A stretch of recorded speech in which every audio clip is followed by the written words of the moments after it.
I am a confused atheist, semi-theist.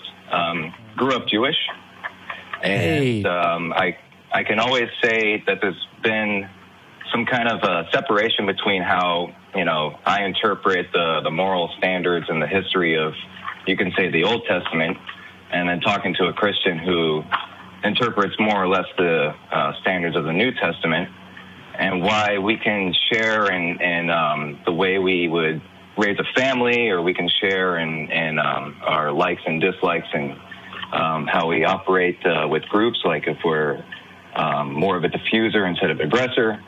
But then we can't share in our understanding of religion and that theism, that passion that empowers us as a human. And growing up, I kind of lost my passion for Judaism, and yet I still feel that semi-spirituality, I guess you can say. And it's difficult to pick that out when I'm talking to another person about it. Sure.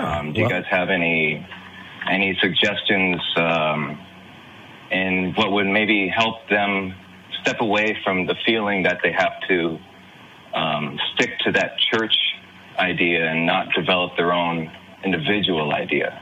What's funny is the more you explore it, the more you find that when you lose those beliefs, when you start to question those things and you become a skeptic, when you actually start to question your world, and it's not just religion, it's everything, right? When you get to that, a lot of that magical, thinking that I associate with it, right? That feeling, that spiritual, I'm going because it makes me feel good, therefore there's some validity to it, right? It stopped being useful. It stopped working, right? Over time, you stop praying when you realize that nobody's listening, right? So I still feel that sense of spirituality, sure. though. I'm an avid pool player, for instance. Mm-hmm.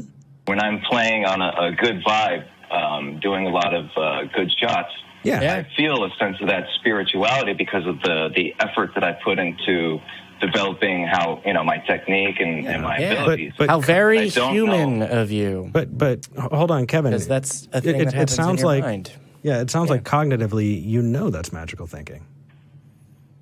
Well, but it is in the moment. It stems from an emotion, and that emotion is a part of me being human. Right. And so I have the logic and the value of emotion, and that emotion, what I find is when I want to try and talk to Christians about how they feel about their church or how they feel about a certain part of the Bible. It often they stem back to the idea, almost out of an emotional desperation. They stem back to the idea of what the church says more than what they would say as an individual. Hold on. How do you define? How do you define spiritual? I think we're using it in very different ways. Yeah. Spiritual is just a sense. He's using it the way I use it. Of an outside vibe that you might be affiliating with, or is pushing you back. What's a vibe? Either pulling or pushing. Wait, so that's an interpretation. It's an interpretation of what you think is going on. For me, I would say that if I were to go to a pool table one night and then go to another, I might be really crappy one night, and then the next day I'm really good. And I can understand that vibe is just different.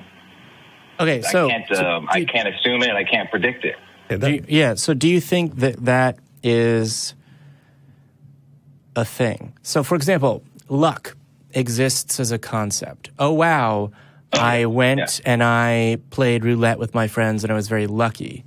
That doesn't mean that there was a substance of a thing that encouraged me. It's just a way of describing the general outcome of events from my perspective as being positive vis-a-vis the things outside my control.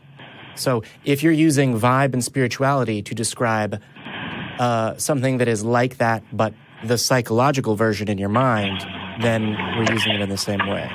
Kevin, it's getting real loud, man. Can you There we go. Oh, I'm sorry. I don't have a volume check on. Oh, you're fine. Did you hear what I was saying? Yes, and I appreciate the response. I think that's a very articulate response, and